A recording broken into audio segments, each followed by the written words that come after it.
very hard to make their farm successful. Lydia cooked not only for their 10 children, but for all the farm hands as well. Her machinery made it easier to plant and harvest these wonderful potatoes and made it easy for children. Our family take a walk in Idaho.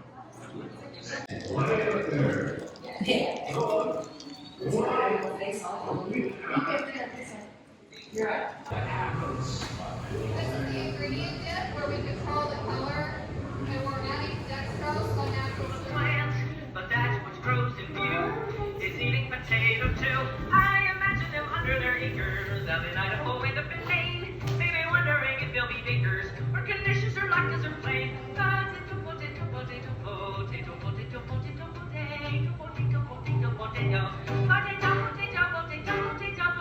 potato, potato. At the end of our little joke, we'll see you again.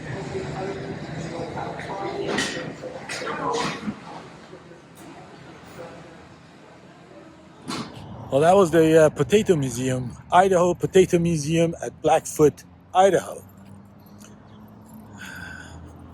World's largest potato is right in front of it. That's the selling point. For $6, I think it was worth it. You see, one of the goofiest museums I've ever been into. It was very fun.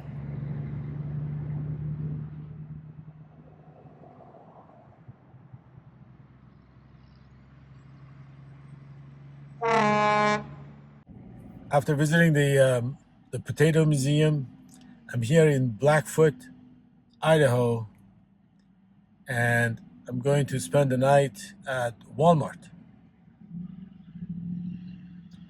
Hopefully this time around there won't be a person pulling next to me and firing up their generator all night. Keeping my fingers crossed.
Saturday, August 21st, I left Blackfoot this morning after having visited the Idaho Potato Museum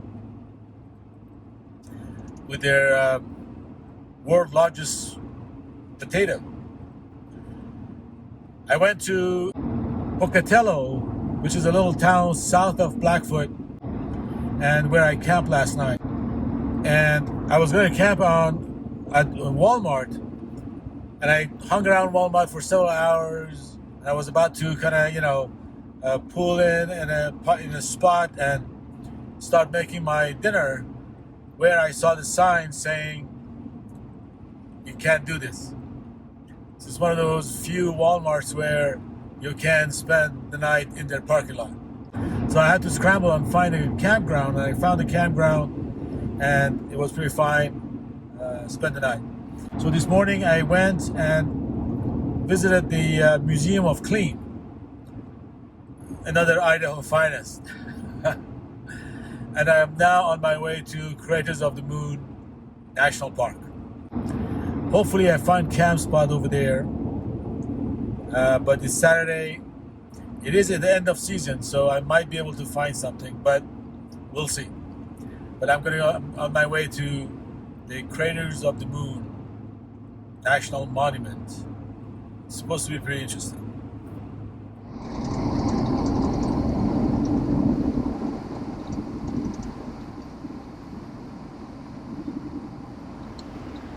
I am in Arco, Idaho, on my way to the Craters of the Moon Monument. And I came across this little mountain with all these numbers on it. And from asking from a local, she told me that every graduating class since, at least the oldest I can see, 1931, every graduating class goes up in the mountain and put their number there. That is pretty amazing.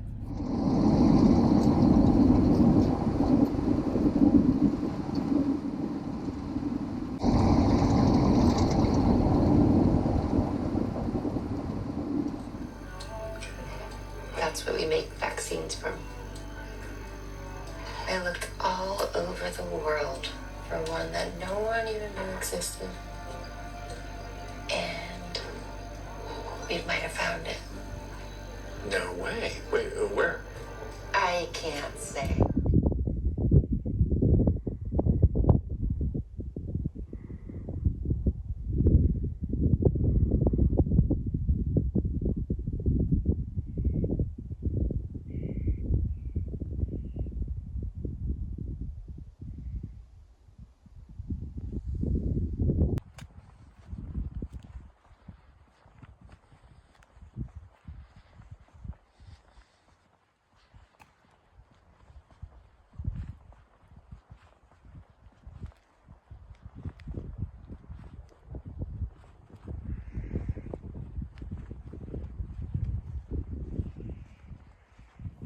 I'm here at the Crater of the Moon Monument. They call it the Craters of the Moon because the guy, the geologist who first came here, was looking at the moon through a telescope, and the area here looked like the surface of the moon. So, but it has been now clear that the surface of the moon is shaped by colliding meteorites, and these area definitely is volcanic. From what I read, about 15,000 years ago, there was volcanic stuff going on here, but there's a more recent one. Well, they call it recent, relatively recent. 2,000 years ago, I think, was the last one, and they speculate that the Native Americans who were here did witness some of these volcanic activities 2,000 years ago. That is pretty awesome.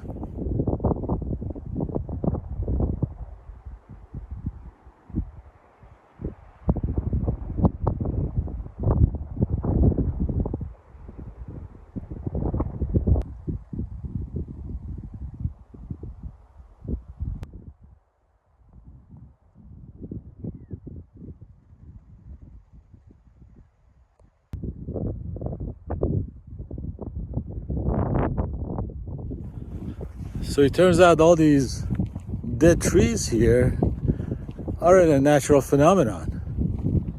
It's the park managers, the previous park managers, who were trying to get rid of some parasite that grows on these trees that nourish off of these trees but doesn't kill them. But they're not very beautiful, so they thought it was ugly. Trying to get rid of these parasites killed several thousand of these trees. So these dead trees are not natural phenomenon. It's a deliberate act or of stupidity.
Someone lost a hat down there.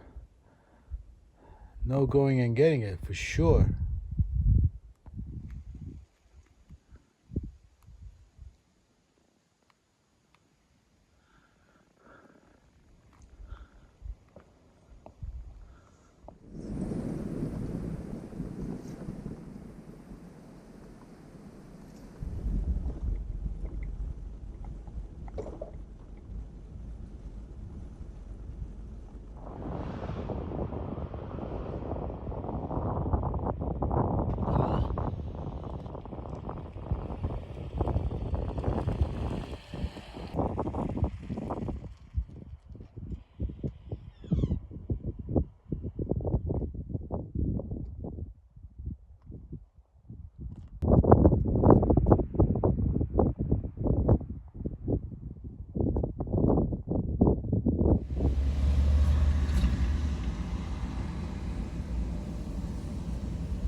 It's Monday, August 23rd, and I just left Burley, Idaho.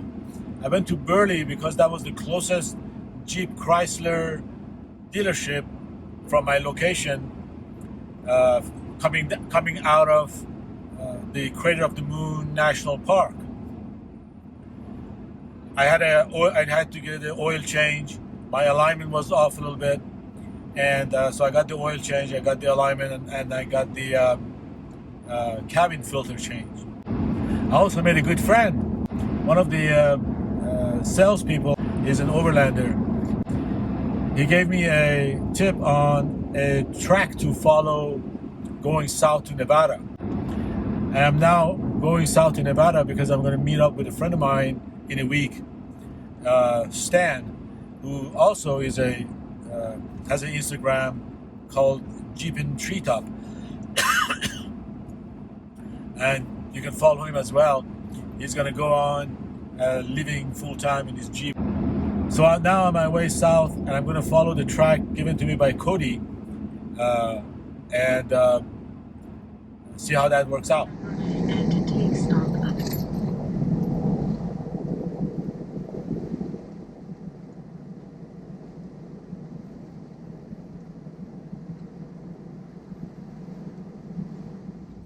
I think it's Wednesday, August 25th. And I'm in Twin Falls, Idaho. I spent here the last 2 days. I had an issue with the camper. The cable that opens the latch came undone, and so I wasn't able to open it.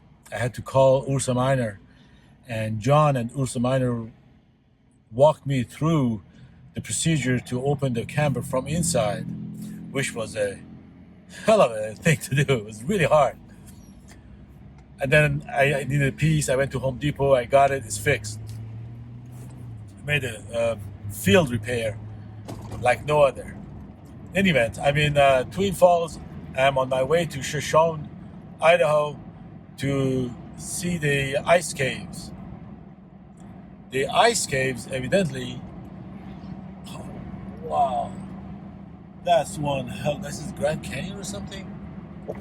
Holy shit. I'm sorry. The ice caves were discovered back in early 1900s. And as soon as they were discovered, there are these caves that about 100 feet you go down and it's just ice all year round. The temperature is 28 degrees all year round. And so when they were discovered, they blew up the opening, hot air went inside, and while they were cannibalizing all the ice, temperature also rise and everything's melted and everything was ruined. Until this guy some time ago purchased the cave and put these walls and doors to regulate the temperature and was able to recreate and see ice reforming. So now I'm on my way to see the ice cave in Shoshone, Idaho.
They didn't actually really leave anything behind. That goes for the Native Americans too, but you know, there just isn't any way that they run this area and didn't use this place. No.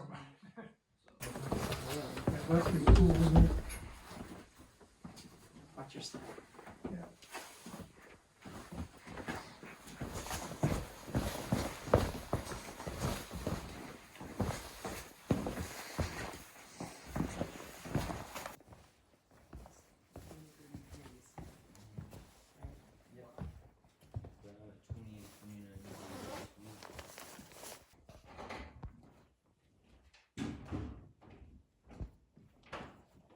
Alright guys, so right here we're standing underneath what's called the pressure belt, and this is what happens whenever there's a lot of gases that are trapped underneath the lava when it's all coming through.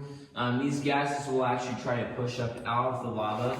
The sensor is about 50 to 70 feet above. These gases can push all the way out, and instead it applies.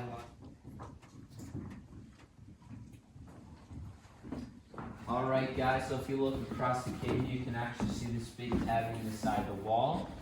This is actually a living room, and it's basically what happens whenever a big air bubble is trapped in the side of lava when it's all coming through. And then basically when it all dries up, this is what becomes of it. And this only goes back about, it goes back about 20 to 30 feet.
Sure is. Well, that's it for this episode. Thank you so much for watching. If you have any comments or suggestions, make sure you make them below. I'd love to hear from you. I'm going to continue on documenting my journey and try to post a video every week.